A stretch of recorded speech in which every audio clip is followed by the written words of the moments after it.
Welcome to the Extreme Sports Performance Podcast. I'm Ryan Blake, founder of Extreme Sports Performance. This podcast explores what actually allows action sports athletes to perform, adapt, and stay durable in demanding, unpredictable environments. Through conversations with athletes, coaches, practitioners, and industry experts, we examine the real-world factors that influence performance. From training, recovery, and injury management, to physiology, mindset, decision-making, and long-term development. Our focus isn't on quick fixes, shortcuts, or highlight reels. It's on understanding the systems that allow athletes to consistently perform when conditions, fatigue, pressure, and uncertainty are at their highest.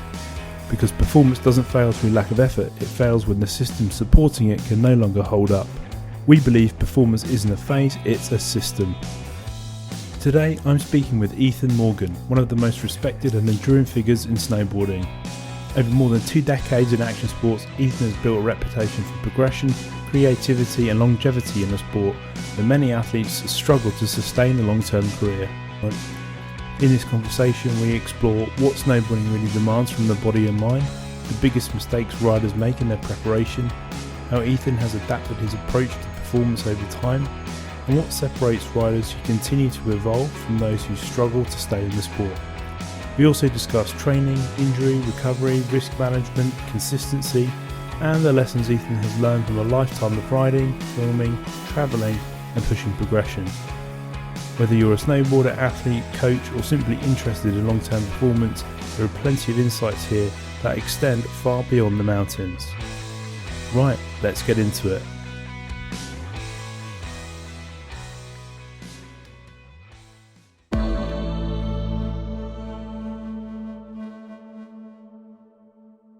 Ethan, welcome to the show. It's a pleasure to have you on. Thanks for joining us. Just to start kind of setting the frame and to get a bit of context for people who don't know much about you, how would you describe what you do within snowboarding and what you do within action sports? I've been a professional snowboarder for, I don't even know, 15 years, I'd say. And yeah, just been doing competitions back in the days, was in the German national team trying to qualify for Olympics, never made it. I got lucky that I got to go film with some crews, go out in the backcountry in the streets and film some park stuff. Back in the days with Ice and Seven, big German production. And yeah, just kind of like rolled off from there, and it just kept on going, and just really just love the filming side of things. And it's just more free, not so athletic in a sense, because you can like kind of do whatever you want, and whatever people think of it, they can think of however they want. There's no judging, no criteria or whatnot. So you can be creative and have a good time with your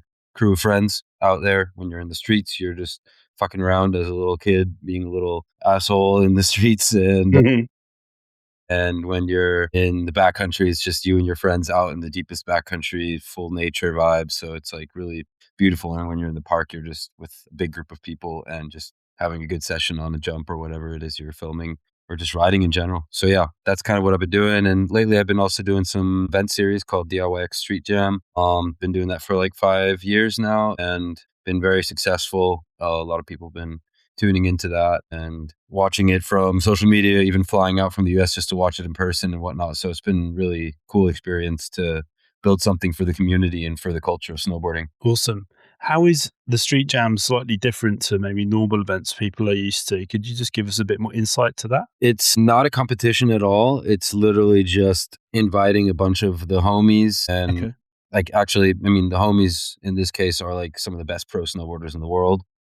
And we go out there and we dump snow on the streets, on specific street spots, and we just have a session. Big after parties always, where we kind of like put a big mark on those always, because that's quite important to us. Yeah, sure. But it's mainly about the snowboarding, obviously. But yeah, it's just trying to create something for the snowboarders. So it's like we listen to them as much as we can and try to make it better every year so that they have a good experience. And that's been going quite well, that they like it and they want to come back. So it's pretty cool. It's just a good time in general, just trying to show what snowboarding really is about, like the true raw hardcore punk kind of vibe that we all know from way back in the days, and that's been kind of dying off. So now we're kind of bringing that back. Sweet. It sounds awesome, and we've been checking it out, and we love it. So big fans. Thank you. So just to kind of move on to the next thing I wanted to speak to you about, like, what does snowboarding actually kind of demand from your body when you're like filming, traveling, and like riding constantly? So like it starts off, I mean, traveling, it's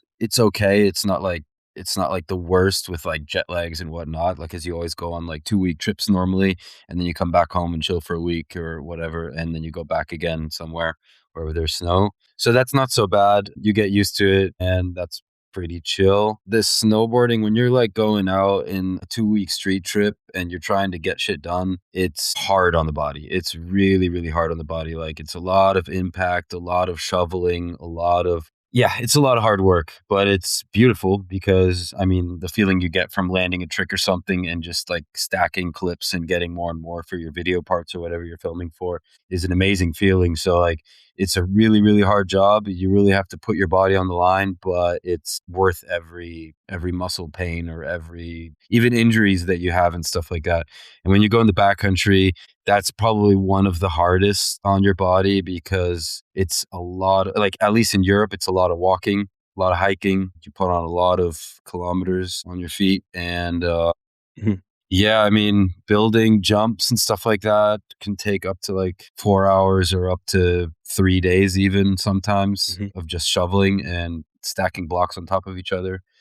Mhm. And so yeah, that's pretty heavy. And yeah, it it's intense for sure. It's very intense, and you have to like chase down the good snow conditions, and then it can get unlucky with snow conditions. But if you get lucky and you get good conditions and you get a couple of good days in, it's priceless. Like that's just the Mhm. best feeling ever. You can get some amazing stuff and amazing footage and feels great. But yeah, you definitely feel it after a 2 week trip. Yeah, You're sure. pretty damn fried. Yeah, sure. We can imagine. Where would you say like riders usually kind of break down over time physically or kind of mentally? And like, what's usually kind of behind that? I mean, riders normally, I would say injuries obviously is one big one.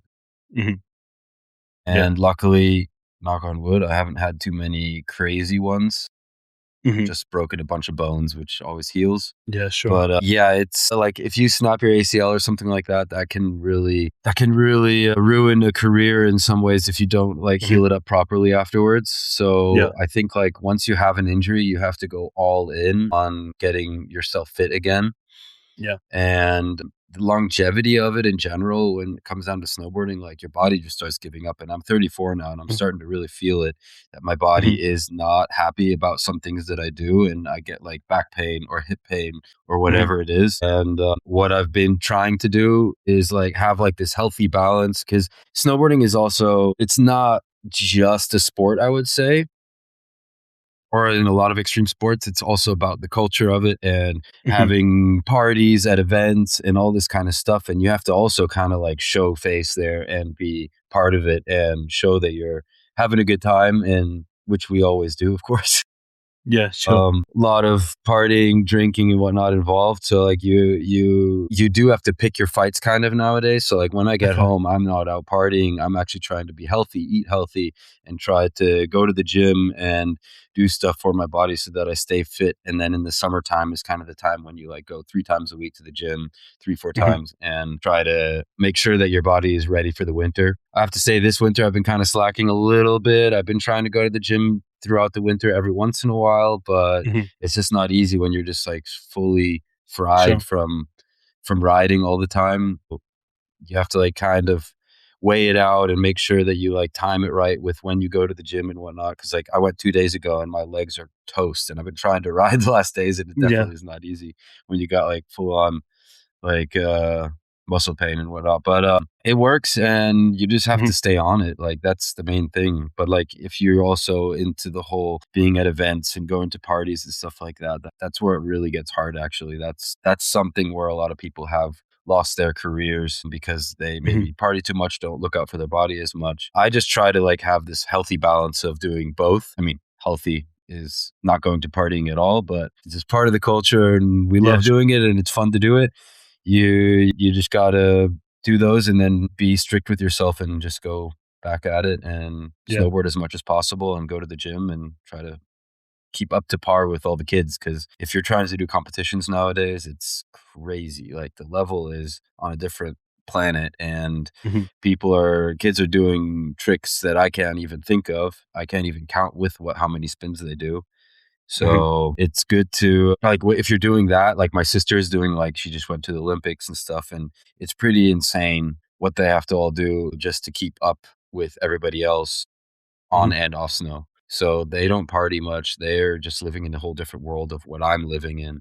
I'm living in more like the filming all season, going to a couple events, and then in the preseason we always show our movies. So it's like a premiere tour always and stuff. So it's the level of snowboarding is insanely high also in the filming. So you have to like still stay up to par with how your body feels, especially like when the age comes when you get a little bit Mhm. older. So yeah, you just have to be on it with that stuff and try to like balance everything out as much as you can. Got it. And would you say that kind of your kind of that secret to consistency has been like choosing that balance and like picking those battles with what to focus on and what not? Or have you kind of got any other secrets that have allowed you to stay consistent through your career? I mean, I've seen a lot of careers go downhill because like people would like explode in their careers and everybody be like, holy shit, who is this person? And Mm. they would like come out of nowhere and they kind of got like, I always say this kind of thing. Like, if you think of it, there's like a quarter pipe, like with no back end on it, Mhm. that thing, and that's your career path. That thing will fall over really quickly. But if you can kind of like throughout your whole career, just do like this really stable and slow build. It's even with like companies and stuff like that. You see that when you see like sale numbers and whatnot. Everything that grows gradually and slowly is a way bigger foundation for a longer and healthier career. So like what I tried to do to stay in that like slow and steady uphill is take some time off, for example, like make sure that you're like also motivated and that you don't like lose motivation after like getting up into this insane uphill curve and then it just keeps going up. You rather like pick your battles as well in this case. Like even Mhm. when I'm like filming in the backcountry or in the streets, like I will like build a spot for like 4 hours and then sometimes I'll be like, fuck, I actually don't feel this spot anymore. This is like kind of scaring me a little bit too Mhm. much. So like those kind of decisions come later in Okay. life. I feel like when you get older in your career, so you just decide like what is worth the risk you're doing, like instead of like just chucking yourself off of anything that you can find that's crazy. Like there will be that one day where you do something crazy and but it's like calculated crazy in a sense. So that's the way I've been kind of like trying to deal with my career, just Mhm. like slowly going uphill, trying to like find the right kind of spots and be very precise of what I want to hit. Mm. When you're younger, your body can like take so much more damage. So like Yeah. just go hard. Like that's the time when you can go hard. So take advantage of your young body and then Yeah, eventually sure. you just have to like start picking everything like slowly, Mhm. battle by battle, and then you can kind of stay up there at least. Sure thing. As we were just saying off air, like I can personally relate to that. Like when I used to ride, Yeah. when I was wakeboarding's my background. When I was younger, I didn't really ever have to think about what the consequences might be. I would just do it and worry about it later. And Mm. I got away with that for a while, but then it got to a point where there was a couple of times where I almost didn't get away with it, and it bit me in the ass. So as I got older, I became a bit more calculated and made better decisions. But I think that was a lot to do with just getting a bit more experienced and a bit more mature, and seeing things that had gone wrong before, almost kind of predicting where they might go wrong again. So that Mm. makes a lot of sense to me. So how do you kind of view training, Ethan, outside of snowboarding? Like you mentioned, you've been to the gym recently, and in the summer you try to go to the gym a lot. Like what kind of stuff do you do that actually transfers versus kind of what doesn't and helps your riding? My brother's a physio, Okay. and physiotherapist, and he gives me like a training plan that's kind of like made. He makes me and my sister a training plan for like snowboarding particularly, and like he like looks at like what's my problems, where have I been having some pain. So then he helps me on which kind of like movements and which kind of training routines Mhm. will help the pain. Mhm. And that's been really good. Like it really helps a lot when you have somebody that can really like look at your body and be like, okay, that's what you have to do. Mhm. But other than that, I mean, if you don't have that or it costs too much or whatever, like I think you can find so many things and like make it your own in a sense. Yeah, sure. and get creative in the gym. Like that's the great thing about extreme sports, that you can like also Hmm. take your creativity into the gym. Like, I don't know, like Hmm. some stuff on balance beams, or like what are those, the half balls called again? The Bosu balls, yeah. Balance stuff, like Hmm.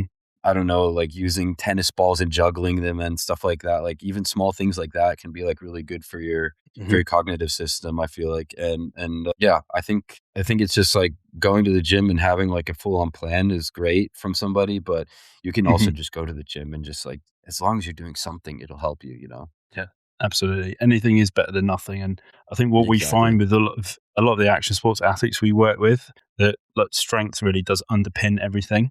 And it doesn't necessarily solve every problem, but it often makes problems like less bad when things go wrong, because Yeah. you're ultimately more robust and you're more protected, and your injury risk definitely becomes less if you have an underlying strength foundation. Yeah, I mean, it's injury prevention in the end, like what you're doing in the gym, Absolutely. like, and also like it enhances like how you snowboard. Because like I know some summers I used to not do anything, and I would Hmm. take like a summer off and do literally nothing, maybe just go surf or something like that, which is great for the upper Yeah. body, but not for your legs. And then you really feel that the next winter, like throughout the whole winter, you feel like kind of like a piece of shit, and you feel way stronger on your board if you have strong legs. And also if you would slam, it just doesn't hurt as bad, or it Sure. can also just even prevent from having a proper injury. I mean, like trying to strengthen the legs is good for preventing ACL injuries Hmm. and meniscus and all that kind of stuff, because if you have strong legs,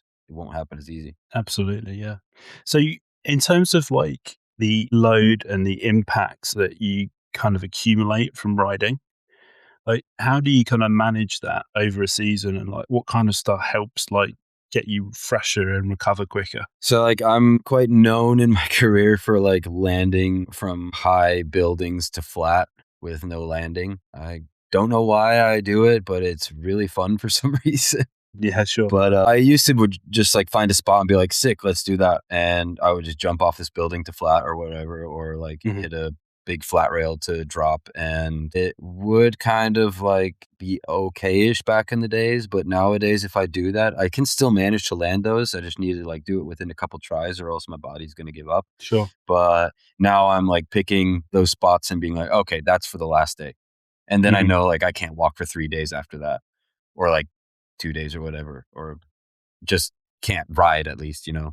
So I like try to like pick my spots for the right days and what I want to do and stuff like that, and try to be smart with it. When you're in the backcountry, obviously you just have to go with what the snow is doing Hmm. and just go hard as soon as it's good. So there's no real planning there really. You just have to do Yeah, what Mother Nature tells you to do pretty much. cool. And listen to your body, I guess. Yeah, and then when I Yeah. come home, then I try to, like, sleep a lot, eat healthy, I take my, supplements and all that kinda stuff, so that's definitely something that helps, something I used to not do at all, but, like, yeah, Mm. as you get older, as you said before, like, you just start realizing things and Yeah, sure. gotta start getting after it if you wanna keep this going. Yeah, absolutely. That's really interesting. Thanks for sharing that. That's really cool. And I definitely know some people listening will benefit from that advice. When you see, riders that get injured, what do you sometimes see the biggest mistakes they've made are in the build up or the cause to that injury, and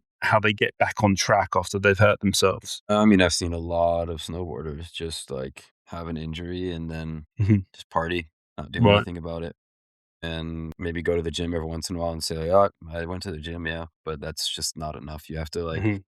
I don't know, whenever I get injured, I always feel like it's kind of like a blessing in disguise in a sense, because you can always just really start from scratch again. You start from zero. It's like a restart button. You're just like, you can't, Mhm. whatever you got, like if you can't walk or whatever, you're on crutches. And like even just taking your first steps is just amazing. And then Mhm. it's just like a great feeling of like slowly getting back into life and really working hard towards getting to where you were Mhm. before, possibly even stronger than you were before, because you're already Mhm. in this cycle of going to the gym a lot and whatnot. Mhm. So it's quite nice when you like you're done with it, like, or you're like you're getting close, and then you're just like, oh, well, just might as well keep on going and try to be stronger than the year before, so it won't happen Mhm. again, and I'll feel good on my board.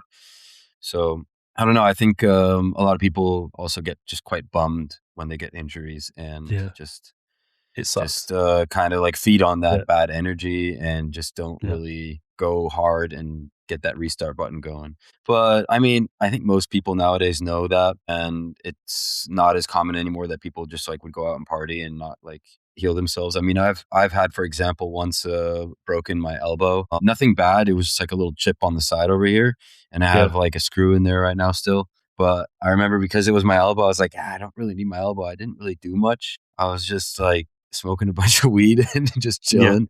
Yeah. And I still have issues with it. So it's not like the worst thing in the world because it's in snowboarding, you don't need your elbow that much. It's mainly annoying when I'm shoveling a lot. So that's where it's just annoying, but it doesn't really Right. like hurt me in snowboarding. But that was like a lesson for me, like, oh yeah, okay, if I get injured again, like I have to go hard and really Mhm. make sure that that knee or ankle or whatever is going to be feeling good again. Sure. It's a lot of investment at the time and a lot of effort when you're having to kind of go all in on rehab, but it is definitely worth it in the long run. And I think unless you've kind of been there and experienced it yourself, or you've had another injury and you kind of learnt from that, it's really difficult to kind of understand. But what you've said makes complete sense. So again, thanks for sharing that with us. That's really cool. So you personally balance like your performance with creativity, and like how do you manage pushing your progression without kind of burning out or breaking down too much? So like the fact that I did a 1.5 year break kind of was helpful for not burning out, let's say. Mhm. So this is once again like one of those things, like once you get Mhm. older, you start realizing, okay, you can't film video parts year after year after year. You have to like take a break maybe every once in a while and kind of like reassess and Mhm. just try to ride a lot and just feel good on your board in general. But like when it comes down to like pushing your limits on tricks and stuff, I guess that's where my age and also my interest in snowboarding has kind of shifted a little bit in the last years, Mhm. of where I'm like slightly more leaning towards riding more backcountry, which is not as heavy on like the joints and the body because you're not like having high impact landings and stuff. Right. Okay. So, and then also like trick level is it's insanely high right now. Like people are Mhm. doing crazy tricks in the backcountry. But the good thing about that is you don't really have to try them in the park beforehand where you can Mhm. have high impact. So, because if it's good deep snow and conditions are great, you can really chuck yourself off of anything and land on your head and have a laugh, like depending on this jump and what kind of jump Mhm. it is and stuff. But you Sure. can actually learn tricks in the backcountry. Yeah. Yeah. So that's kind of where I've been like holding off a little bit lately and trying to be like, I'm gonna get after that then. And I mean, I guess a lot of kids for the competition scene, especially, they do all the airbag training lately. Yeah. That's been Yeah.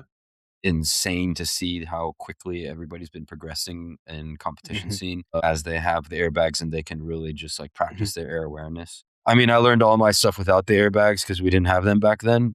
Mhm. I love going there because it's like only half an hour away from my place to one of the airbag facilities Mhm. that we have. And it's really fun doing it. I don't take it serious. I just bring up a massive speaker and just blast techno music and Mhm. just have a good time with my friends and just like do weird shit. But it really helps. Yeah. Like it's sad to say almost in a sense, Mhm. but it actually helps. And you can really just like, you can like try a trick prior to actually trying it in the backcountry. So you like maybe like Mhm. save a couple tries before the landing gets completely Mhm. bombed out. Sweet. And what I always say about those things, it's like a summertime endless landing pow jump. So you're like landing in soft snow Yeah. theoretically. Yeah. Yeah. Sure. Um in and you have endless amount of tries before the landing is completely fucked up. So it's pretty fun thing to do. And yeah, I mean, this summer I definitely want to go a couple times and try out some things that I've had in my mind. Mhm. And if there's like a good slushy park day, maybe I'll try it. But in the end, it's way more fun when you just try it in the backcountry Yeah. and Yeah. hope for the best. So yeah. Yeah. That's awesome. Love it. Really cool. So when you're riding at your best, what does that feel like? And like, how do you kind of get yourself into that state like consistently or like more often? I mean, it's funny, like 4 years ago, I was kind of like jokingly trying to qualify for the Olympics, but I was like kind of serious about it as well. Right. I mean, that ship has sailed. I was like trying to qualify at age 30. I had to go through all the European Cups before I even could qualify for the World Cup, which I never even managed to do because it's so insane what these kids are doing nowadays. Hmm. But I definitely was trying to like learn a lot of tricks and stuff. So I like focus on just riding park as much as possible. And I definitely felt very, very, very strong on my board. Hmm. I learned a lot of new tricks that I've never tried before. And funny thing was, I went to the backcountry then for like a week trip, and then I just kept on landing my shit. Like I kept on Hmm. landing tricks that I've never landed in backcountry before, Hmm. and even tried stuff that I've never tried before, and landed those as well. So it was like I felt super good with my air awareness and tricks in general. Hmm. And then one year, for example, I did this little project where I was like riding from the top of the mountain, Nordkette in Innsbruck. If anybody knows, it's a really nice, steep, big mountain. And if it gets a lot of snow, you can ride all the way down to my apartment, Sweet. which is a dream. It's Yeah. amazing. And I did like a top to bottom run where I built a bunch of features throughout the whole run and did tricks everywhere. And I rode as much as I could that run. And I have never felt this stable on my board as well. So like it depends on what you're aiming for, I guess. But in the end, you just have to ride as much as possible. That's the Hmm. main thing. Depending on what you want to do. If you want to ride rails really good,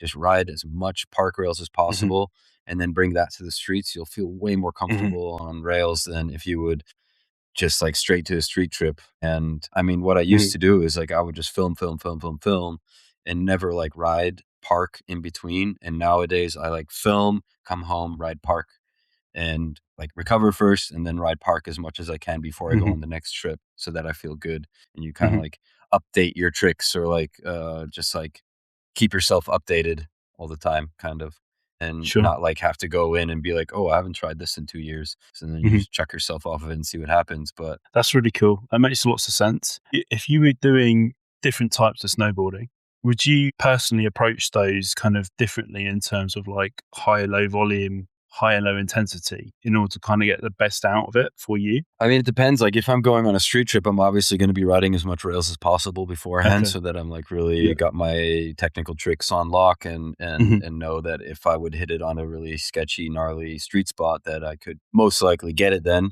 rather Yeah. than trying it in the streets. So like the way I prepare then is just ride smaller features, get the tricks back, and Right. then try to like go on to bigger Okay. features in the park, and then you can like hopefully bring that into the streets. And same with Awesome. backcountry, just go hit as much jumps as possible if you're going to go on a jump trip, and just get Hmm. all your tricks dialed in. And I mean, ideally you have good jumps and big jumps so you can just really get the tricks dialed. And then if I'm going to go on a trip where I'm going to ride like steep lines, then I just Hmm. ride my snowboard as much as possible, like ride fast, and try to like find lines that I might want to be riding at home and hike them, Yeah. and try to like memorize how lines are and stuff. So it's like also a memory game in a sense when you do that kind of stuff.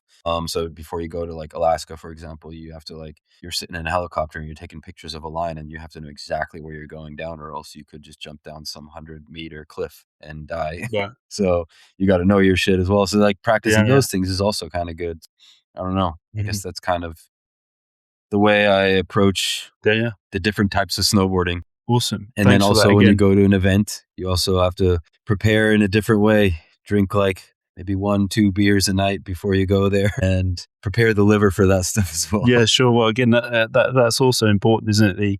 The extracurriculars, you've got to prepare for that as well, and that's what a Yeah, lot of people exactly. forget You to can't do. jump into a heavy night straight away with a That's 2 month that's sober experience talking. liver. Yeah, I see a lot of young guns making that mistake, peaking too early. Yeah. Oh yeah. Yeah, I still make yeah, that mistake though. yeah. Well, we all get overexcited, don't we? Yeah, Awesome. Well, I've got one last for you, Ethan. I really appreciate your time. It's been awesome having you on. of course. So, if you had to kind of, and this is going to be a hard question. So, if you had to strip snowboarding down to one non-negotiable, so like one thing you do, or like one habit you have, or one kind of consistent behavior you follow that helps with like Okay. long-term performance, like what would you say it would be? Balancing everything out. I Okay. think that's my main key. Like, I mean, have fun, do like be part of the culture. I Hmm. mean, it's snowboarding. It's nothing crazy serious. It's not track and field or anything. Enjoy the culture of it and have fun, but then also just try to make sure that your body is up to par and so that injuries don't come as quickly and that you can actually enjoy snowboarding more, because if everything hurts, it's just not as fun. Absolutely. Awesome advice. Great stuff. Well, thanks again for coming on.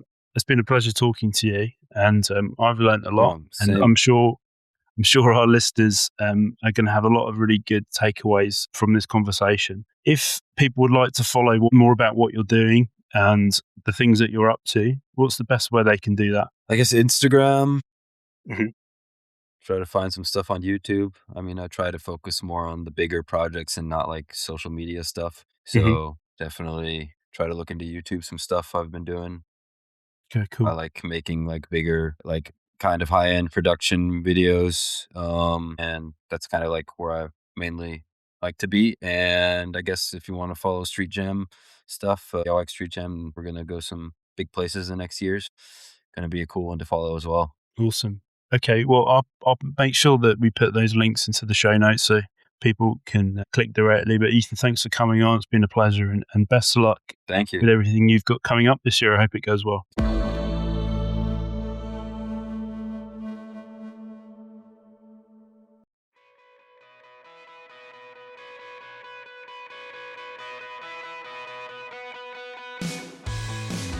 Thanks for listening to the episode. If this conversation was useful, a rating and review on your listening platform helps more athletes and coaches access practical real-world performance insights. If you know someone training hard, navigating fatigue, dealing with inconsistency or recurring breakdown, share this episode with them. For more applied education, tools and coaching support, visit extremesportsperformance.com. Remember to train with intent, recover with purpose, and build performance that lasts. Until next time, go well and release your limits.